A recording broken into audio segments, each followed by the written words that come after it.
नमस्कार दोस्तों, स्वागत है आप सभी का हमारे चैनल चारू चौधरी में। आज बहुत ही इम्पोर्टेंट टॉपिक है और ये ऐसा टॉपिक लेके आई हूँ जो कि बच्चों के लिए भी काम आएगा, कॉलेजेस वाले बच्चों के लिए भी काम आने वाला है, जो कॉम्पिटिटिव एग्जाम की प्रिपरेशन कर रहे हैं उनके लिए भी काम आएगा, और जो लोग कुछ नहीं कर रहे हैं मतलब हाउसवाइफ हैं या फिर जनरली अपना समय बिता रहे हैं उनके लिए भी ये जो टॉपिक है बहुत इंपॉर्टेंट है। जी हाँ, हमारा जो टॉपिक है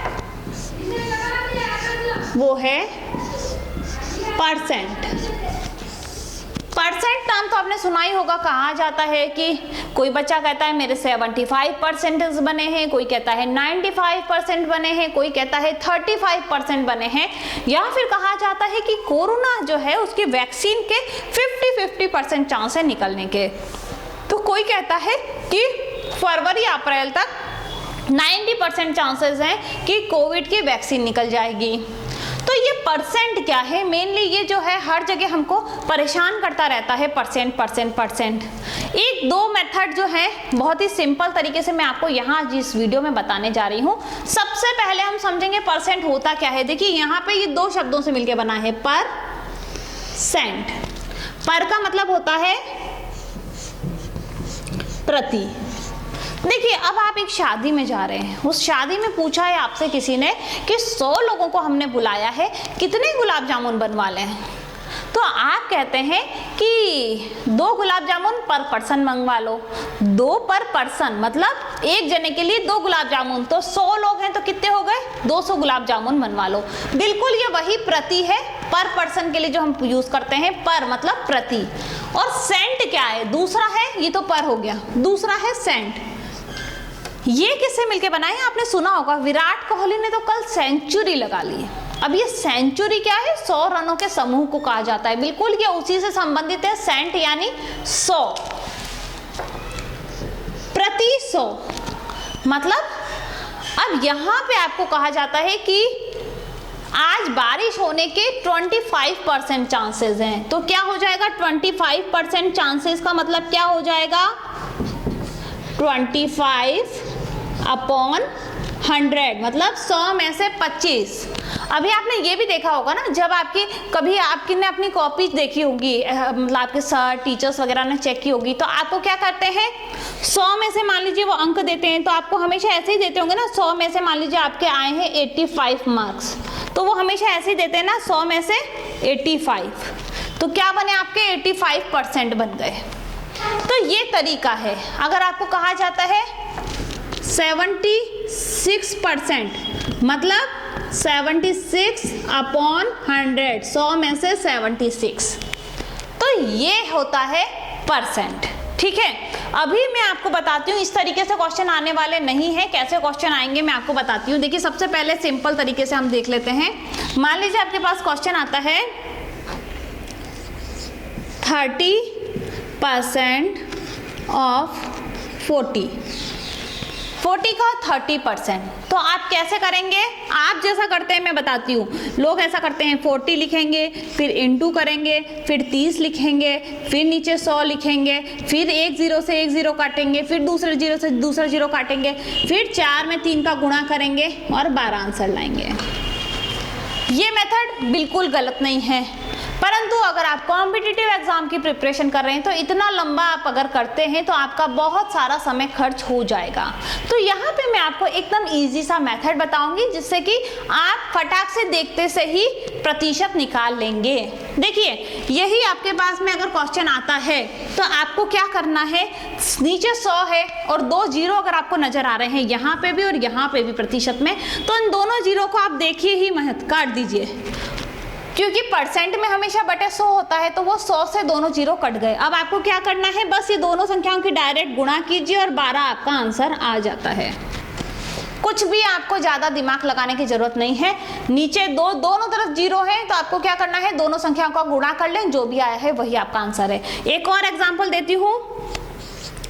50% ऑफ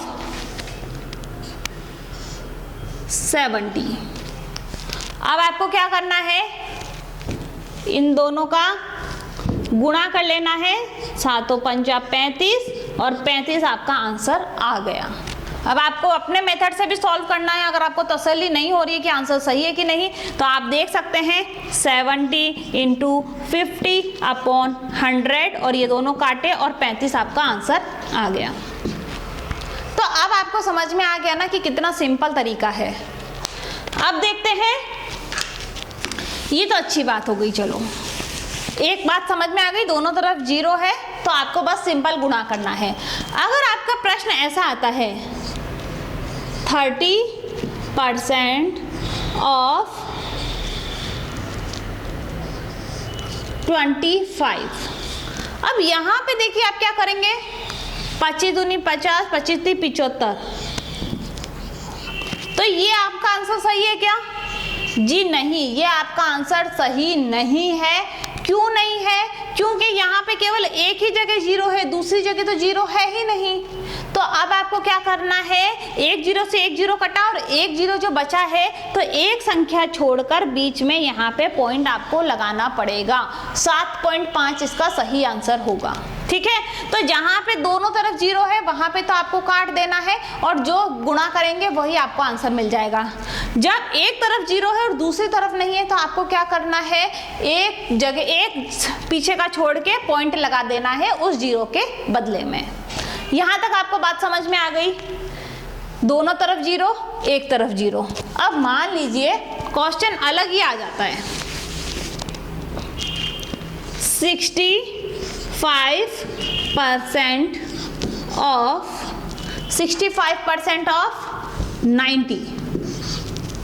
अब आप क्या करेंगे, 65 × 9 करेंगे, इतना गुणा करेंगे। इससे अच्छा तो आप सोचेंगे डायरेक्ट ही मैं परसेंट निकाल लूँ। आपको इतना लंबा प्रोसेस करना ही नहीं है, आपको एकदम इजी मेथड में बताऊंगी। आपको क्या करना है, 65 को कैसे लिख सकते हैं आप, 60 + 5। ठीक है, आप ऐसे लिखिए 6 × 9 = 54, क्योंकि 2 0 हैं तो कहीं पॉइंट नहीं आएगा, यहाँ पे भी 0 है और यहाँ पे भी 0 है तो 54 आ जाएगा। 9 × 5 = 45, क्योंकि एक ही जगह 0 है एक जगह नहीं है तो यहाँ पे पॉइंट लग जाएगा। अब आपको इन दोनों को जोड़ना है सबको, 5 8 5, तो सही आंसर क्या आ जाएगा, 58.5। तो ये बात आप समझ लीजिए कि क्या है, मान लीजिए यहाँ पे 20/100 है, 40/200 है, तो अब आप यूँ कहेंगे कि 100 में से ही परसेंट निकलता है। अब यहाँ तो 40/200 है तो ये परसेंट कैसे निकालेंगे, तो आप कैसे निकाल सकते हैं, आप 2 से काटिए 20/100, ये बन गया, सेम परसेंट है। तो यहाँ पे आपको ध्यान रखना है कि परसेंटेज निकालने के लिए आपको बहुत लंबी चौड़ा मेथड सॉल्व नहीं करना है। 65 का 90 से निकाला तो आप इस तरीके से इसको पार्ट करके भी परसेंटेज निकाल सकते हैं। दोस्तों ये ट्रिक्स उम्मीद करती हूँ कि आपके लिए यूजफुल रही होंगी। जनरली भी आप जब देखते हैं बहुत सारे क्वेश्चंस इस तरीके के आते हैं कि इतने परसेंट धन था, किसी के पास इतना धन था, उसमें से 5% इसने ले लिया, 10% उसने ले लिया। तो ये जो मेथड है आपके लिए बहुत ही यूजफुल रहेगा वो सब निकालने के लिए। और अगर आपको ये वीडियो पसंद आई है तो आप लाइक कर सकते हैं, शेयर कर सकते हैं, सब्सक्राइब कर सकते हैं। वीडियो को वॉच करने के लिए बहुत बहुत धन्यवाद।